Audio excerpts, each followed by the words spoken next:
In the late 1980s, the state of Florida decided to let people sleep better at night by banning train whistles at over 500 railroad crossings after dark.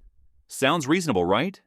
People living near the tracks were complaining about the noise, local politicians were under pressure, and someone figured, hey, we've got gates and lights at these crossings. Why do we even need the whistles anymore? So they passed the bans, and everyone went to bed happy. And then something strange started happening at those crossings. The accident rate didn't just go up a little bit, it doubled. People were getting hit by trains at twice the rate they were before, and nobody could figure out why at first, because the trains were still blowing their horns. The engineers were doing everything right. They were hitting that horn button well before every crossing, just like they were supposed to. But the people in their cars, the people walking across the tracks, they weren't reacting to it. They would hear something in the distance, some kind of horn, and their brains would process it as a truck on the highway somewhere, maybe a delivery vehicle a few blocks over, nothing to worry about. And then 100 tons of locomotive would come barreling through the crossing at 60 miles an hour. The Federal Railroad Administration had to issue an emergency order to get those whistles blowing again, and after they did, the nighttime accident rate dropped by nearly 70%. 70%. That's how much difference the right sound makes. And here's the thing that gets me about this whole situation. The railroads had known about this problem for decades. The engineers had been complaining about it since the 1940s. Everyone in the industry understood that when you took away the steam whistle and replaced it with something that sounded like a truck horn, you were creating a problem that was going to get people hurt. And yet somehow, it took until the late 1980s for anyone to actually study it and prove what the old railroad men had been saying all along. The sound matters. The specific sound matters. And when you change that sound, you're messing with something that goes deeper than most people realize. Now, if you want to understand why this whole thing matters so much, you have to go all the way back to 1833 to a place called Thornton in England, near a railroad crossing that went by the name of Stag and Castle. Picture this. A farmer is trying to get his cart across the tracks, and there's a locomotive coming down the line toward him. The engineer sees what's about to happen, and he's blowing a tin horn with everything he's got, really putting his lungs into it. But it turns out that a man's lungs just aren't powerful enough to make a sound that carries over the noise of a steam engine and the clatter of wheels on rails. The farmer never hears him coming, and the locomotive plows straight into that cart and destroys everything on it. 50 pounds of butter, 80 dozen eggs, 1 horse. The whole load, gone in an instant, and the railroad company has to pay for every single bit of it out of their own pocket. Now the executives at this railroad are absolutely furious about having to write that check. So they call a meeting to figure out how to make sure this never happens again. And one of the managers, a fellow named Ashlin Bagster, comes up with an idea that sounds almost ridiculous when he first says it out loud. He asks the room, "Why don't we build a horn that runs on steam?" Think about it for a second. The locomotive is already generating enormous amounts of steam pressure just to move itself down the tracks, so why not tap into that pressure and use it to make noise? George Stephenson, the chief engineer, thinks this might actually work, so he walks over to a musical instrument maker on Duke Street in Leicester and commissions what they ended up calling a steam trumpet. 18 inches long, 6 inches across the bell. And when they tested this thing in front of the board of directors about 10 days later, it let out a sound that one witness described as weird and shrieking. It scared the life out of everyone in the room. But it worked. You could hear that thing from a mile away. Within just a few years, every locomotive in England had one of these steam trumpets mounted on it. And then America got hold of the idea, and you know how Americans are. They took this perfectly functional British invention and made it bigger, louder, and way more complicated than it ever needed to be. By the 1880s, American railroads were running locomotives with chime whistles that had 3, 4, 5, even 6 separate chambers, each one tuned to a different musical note. When you blew one of these American whistles, you weren't just making noise anymore. You were making music. a full cord that would carry across entire valleys through small towns, right into the bedrooms of people who lived anywhere near the tracks. And this is where the story gets really interesting, because it turns out that the steam whistle wasn't just a warning device that you blew to keep people off the tracks. It was a genuine musical instrument, and the engineers who operated these locomotives, they became artists in their own right. You've probably heard of Casey Jones. Most people know him from that old folk song. But what they don't usually tell you is that Casey Jones was already famous among railroad men long before he ran his locomotive into a stalled freight train back in 1900. He was famous because of his whistle. Casey had built his own custom whistle out of 6 thin tubes that he bound together himself, with the shortest tube measuring exactly half the length of the longest one. And when he opened up the steam on that thing, it made a sound that was completely unlike any other whistle on the entire Illinois Central line. People who heard it described it as a whippoorwill call, that distinctive bird sound you hear in the American South, while others said it reminded them of the war cry of a Viking going into battle. His wife later said that Casey had created a sort of trademark for himself, this long drawn-out note that would begin softly, rise up to a peak that you could hear for miles, and then fade away almost to a whisper before going silent. The folks who lived along the tracks between Jackson, Tennessee and Water Valley, Mississippi would hear that sound drifting through their windows in the middle of the night, and they would say to themselves, without even getting out of bed, "There goes Casey Jones." And here's the thing, Casey wasn't some kind of exception or oddity. All across America, locomotive engineers were developing their own signature sounds through a technique they called quilling. The way it worked was that steam whistles responded directly to how much pressure you put on them. So if you pulled the cord gently, you would get a soft, low note. But if you pulled harder, the pitch would climb and the volume would swell until it was absolutely thundering across the countryside. A skilled engineer could play that whistle the same way a musician plays a trumpet, and they did exactly that. They played songs on their whistles. They played warnings. They played actual messages to people who knew how to listen. There are stories from all over the country about engineers who would whistle Polly Put the Kettle On as they approached their home station, which was their way of letting their wives know to start getting dinner ready. One divorced engineer apparently kept whistling something that sounded like his ex-wife's name every single time his locomotive passed through the town where she lived. Another engineer would whistle, "I love you" across the valley to his wife waiting on the other side. And some of these engineers got so good at manipulating the steam pressure that people swore they could make the whistle speak actual words. This was personal communication. This was human expression. Every engineer had what railroad men called his fist, which was his own distinctive way of working that whistle cord. And the people who lived along any given rail line could identify exactly who was driving the locomotive that night without ever laying eyes on the train itself. And then the diesel locomotive showed up on the scene, and everything that these engineers had spent their careers mastering suddenly became completely irrelevant. Here's the fundamental problem that nobody in the railroad industry really thought through when they started buying all these shiny new diesel engines. A steam whistle runs on steam. That's the whole point of the thing. You've got this massive boiler sitting there generating enormous pressure, sometimes 300 pounds per square inch, and you tap into that pressure to force air through a specially shaped chamber that creates sound. But a diesel locomotive doesn't have a boiler. It's got an internal combustion engine, basically a really big version of what you'd find in a truck, and that engine doesn't produce steam. So when the railroads started replacing their steam locomotives in the 1930s and 1940s, they had to come up with something else entirely to make noise with. The first solution they tried was so laughably inadequate that it's almost hard to believe anyone thought it would work. They basically just stuck truck horns on the front of these locomotives, little single-note air horns, the exact same kind you would find on any delivery vehicle. And the sound was completely, totally wrong. It didn't carry the way a steam whistle carried. It didn't have the depth or the resonance or that haunting musical quality.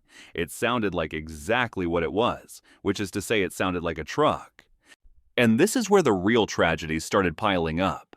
For over 100 years, people all across America had been trained to associate a very specific kind of sound with an approaching train. That haunting musical wail that you could hear echoing across valleys from miles away. When people heard that sound, they stopped whatever they were doing and made sure they weren't anywhere near the tracks. It was practically instinctive at that point. But now the trains were making this completely different noise, this flat monotone honk that sounded exactly like any other vehicle on the road, and people's brains simply did not process it as a warning. The railroads noticed this problem almost as soon as it started happening. Engineers were coming back from their runs and reporting that people just weren't responding to the horns the way they used to respond to whistles. Farmers would drive their trucks right onto the crossings without even slowing down. Pedestrians would step out in front of locomotives that were blowing their horns continuously. It was like the trains had become inaudible. Now, some of the smarter people in the industry realized pretty quickly that they needed to do something about this, and one company in particular thought they had figured out the solution. The Hancock Valve Division had been manufacturing steam whistles for decades, and they understood better than almost anyone what made a steam whistle sound the way it did. So they designed what they called an air whistle, which was basically an attempt to take the acoustic properties of a steam whistle and make them work with compressed air instead of steam. The idea made sense on paper.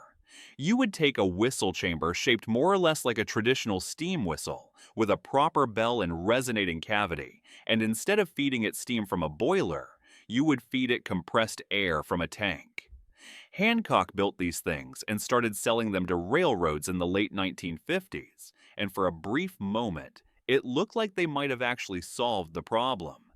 The New York, New Haven, and Hartford Railroad was the biggest customer. They put a Hancock 4700 on every single FL9 locomotive that came out of their shops. The New York Central bought some too, mounted them on their RS3 switchers. Seaboard Airline picked up a few. Well, for about a decade there, it seemed like maybe the Hancock whistle was going to become the standard warning device for American diesel locomotives. But it wasn't.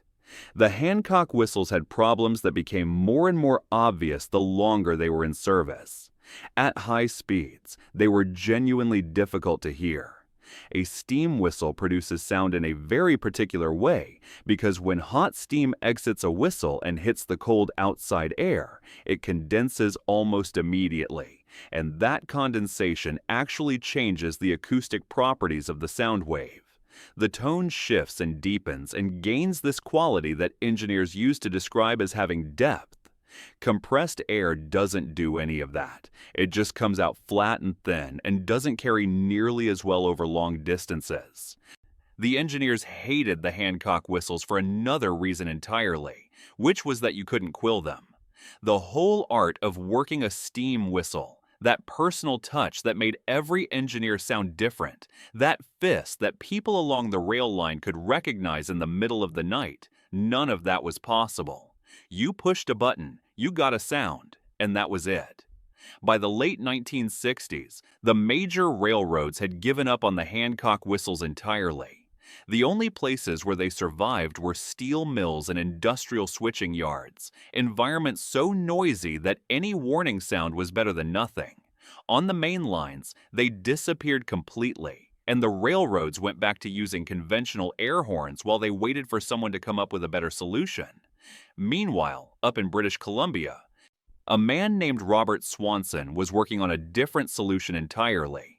Swanson had been making steam whistles since 1929, just as a hobby at first, and he'd become obsessed with understanding exactly what made them sound the way they did. So he started recording whistles and feeding the recordings into an oscilloscope, and what he discovered was fascinating. The sound of a steam whistle was actually a chord, multiple frequencies layered on top of each other, blending together into something that felt unified, but was actually quite complex. Swanson figured that if he could identify those frequencies, he could recreate them using air horns. So he built a test facility in the mountains near Nanaimo Lakes, a place he called the Whistle Farm. The steep mountainsides created a natural amphitheater where he could test his creations and hear exactly how they sounded from a distance. His neighbors miles away said they could hear him working, serenading the whole valley with experimental horn blasts at all hours. After years of experimentation, Swanson finally cracked it. He found that if you combined 6 air horns with the right fundamental frequencies and harmonics, the sounds would blend and level out into something very like a steam whistle. He patented his design in 1949 and called it the H5, the world's first 5-chime air horn designed specifically for locomotives. The railroads loved it. Orders started flooding in from all over the world.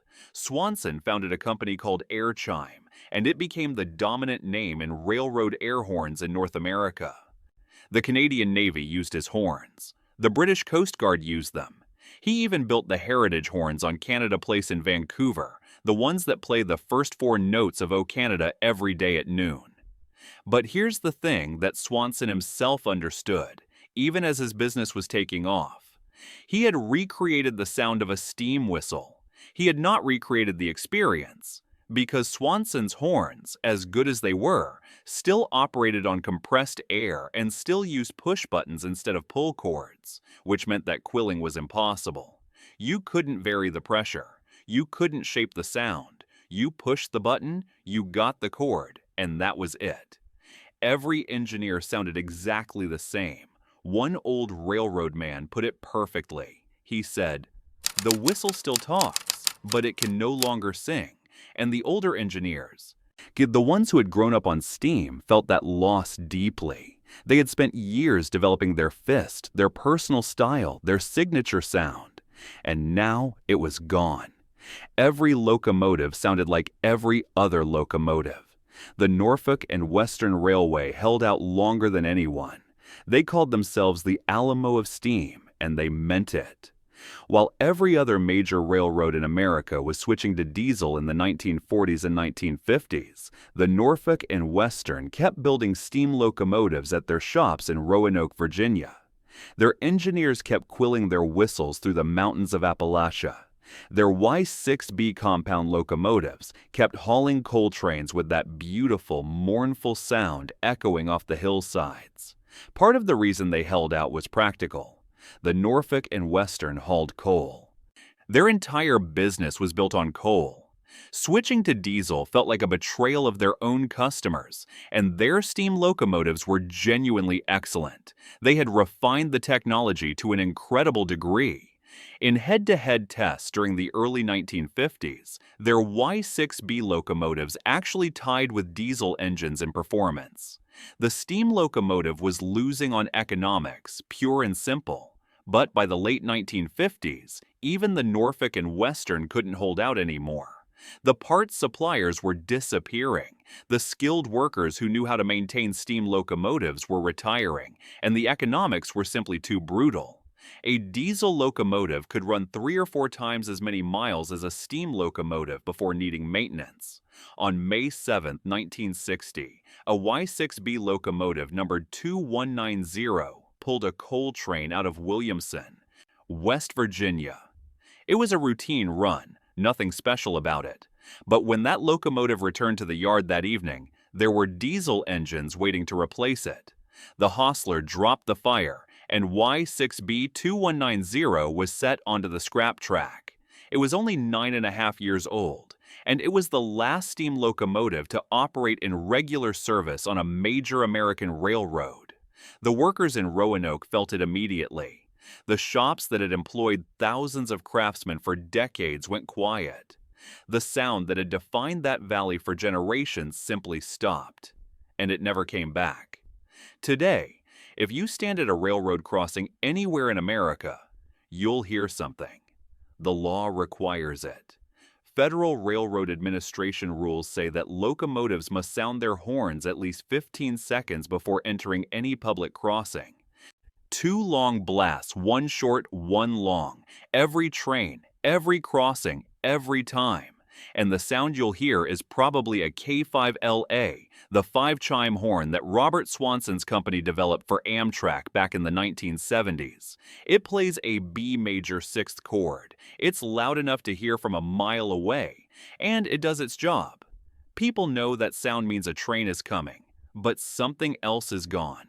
That human element, that personal touch, the idea that you could tell who was driving a locomotive just by listening to how they worked the whistle. The art of quilling. The messages passed between engineers and their families across empty valleys in the middle of the night. There's a group called the Horn and Whistle Enthusiasts, and they spend their time collecting and restoring old whistles and horns. The guy who runs the organization says that all of his members are basically romantics. They're all trying to find the horn or the whistle they heard while growing up. That sound that meant something to them. That sound that connected them to a time when trains weren't just machines. They were voices. Sometimes I think about what it must have been like to be one of those old engineers in 1960, standing in Williamson, West Virginia, watching the diesels roll in to replace the last of the steam locomotives, watching everything they had spent their careers mastering become obsolete in a single afternoon, the fire going out, the whistle going silent, and knowing that no matter how loud those new horns blew, they would never sound the same. The railroads are still here, the trains are still running, but that sound, know that particular human sound is gone forever, and the only place you can hear it now is in old recordings or on heritage railways where volunteers keep a handful of steam locomotives alive. The whistle still talks, but the conversation is over.